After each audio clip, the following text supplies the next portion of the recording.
Okay, Robert Eagleson, Calgary Hook and Hackle Club. I'm going to tie a very simple parachute Adams, very effective on the upper old man, castle area, crow's nest. Should be effective everywhere. So, this is the fly. I sometimes call it smoke on water. I've added a little bit of a twist here. I've got the crystal flash rib in there. So, let's get started here. So for a hook, I am using just a standard dry fly hook in a size 12. For my thread, I'm using a 70 denier or 8/0 in a gray. For my dubbing, I am using superfine.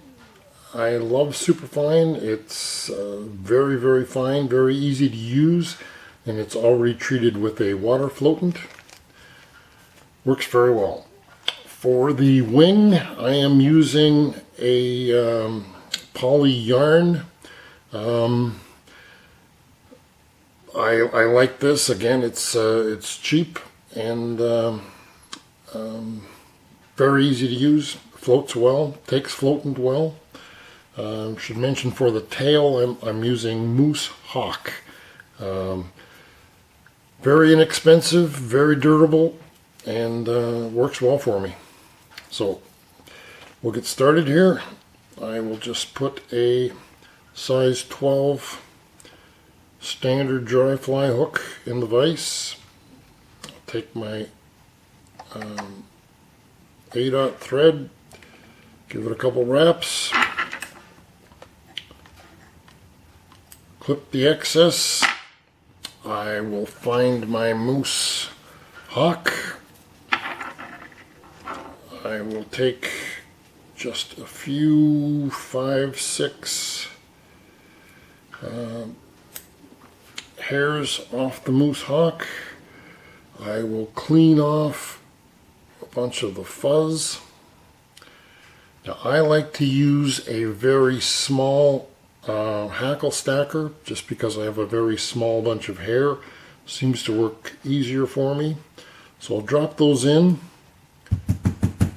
stack them to make the tips even, pull out the hairs. I want these about a shank length beyond the barb. So I'll pinch those in, use the pinch wrap to secure them to the top. I will then lift those hairs up as I wrap back. That keeps those hairs right on top of the shank. I'm always going to stop at a point between the barb and the point of the hook. I'm going to take one wrap underneath those hairs, which will lift and separate them. Grab the butts, clip them off.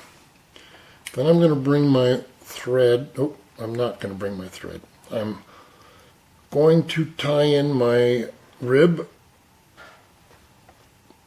So I'm going to tie in my rib if I can, right there. I will secure that rib again back, stopping at a point between the point and the barb. Then I'm going to take my thread all the way up to the eye of the hook. I'm going to put a half hitch in there, and then I am going to take my superfine dubbing and I'm going to tease out some dubbing. Now most beginner tires especially use too much dubbing. We'll see how well I've done here. So I'm using about that much dubbing. Now traditional tires will dub this on the thread. Because I have the Norvise, I'm going to use the Norvise feature of just simply spinning this onto my thread.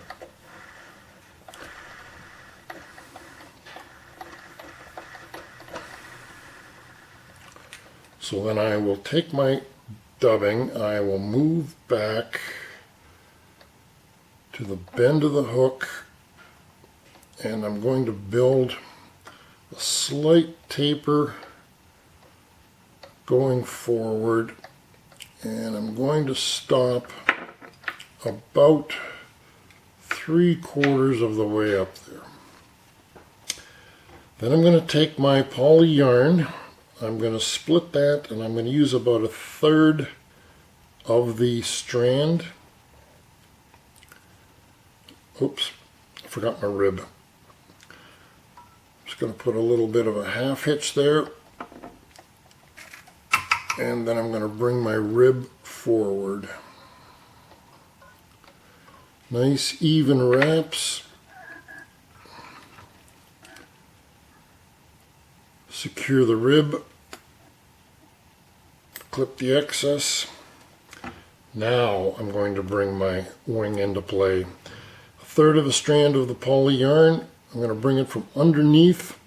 I'm going to leave that longer than I normally would, but we'll talk about that. So I'm going to a U shape coming up from underneath the shank of the hook. I'm going to use my thread just to catch the front of that U, secure it down. I'm going to come behind, and I'm going to build up a post about 1/8 of an inch tall. So bring that post up. Once you've got it, then bring your thread back down.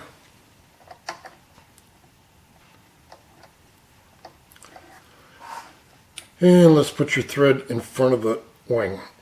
Now, I'm just going to clip this off. It's still too long, but that's okay. I need my hackle. We'll grab the hackle, and I want to strip the bottom barbs off, and I want to strip more off of one side than the other. So as you tie your hackle on, this edge here is going to go around that feather first. This will be the trailing edge. So I want more barbs off of this edge than I do this edge. So we're going to tie our hackle in front of the wing.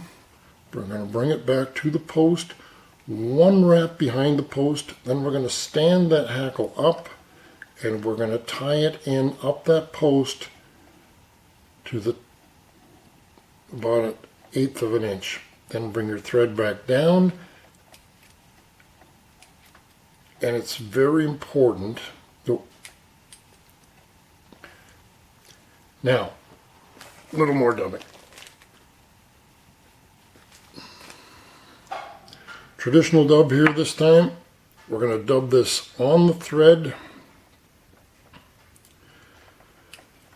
Start at the eye, we'll go back to the wing, a little couple wraps behind the wing, and very important that this thread be in front of the wing and on the tire side of the shank. Once you've got that there now, we're going to take our hackle, we'll orient it, make sure that it comes around the shiny side of the feather on top, dull side on the bottom. Taking more barbs off that leading edge will help you orientate this feather. So we're going to start at the top of that post and about 5 wraps to the bottom. So once we have it to the bottom, now we're going to take our thread, we'll hold our feather down, we'll take this thread, we'll like 1, 2, 3 snug wraps around that feather. Once you've got 3 there, you can snap that hackle off. It'll break in the right spot every time. We're going to take our whip finisher, and we will finish this fly off right at the bottom of that post. So 1, 2. Now, it's important to kind of orientate that, make sure that it's snug in there. When you clip this thread off, always slice it, don't chop it, always slice it. That way you won't cut any hackle feathers. Now, I like to shape my wing so that the front edge is a little longer than the back edge, more for the fly tighter than the fish, I'm sure, but so there's my wing, maybe a little long. I will then use, I like this water-based head cement. I'm just going to give that a little drop in there. This will dry clear, and it will keep that knot from coming undone. Okay, there is my smoke on the water. Very simple parachute dry. Thanks.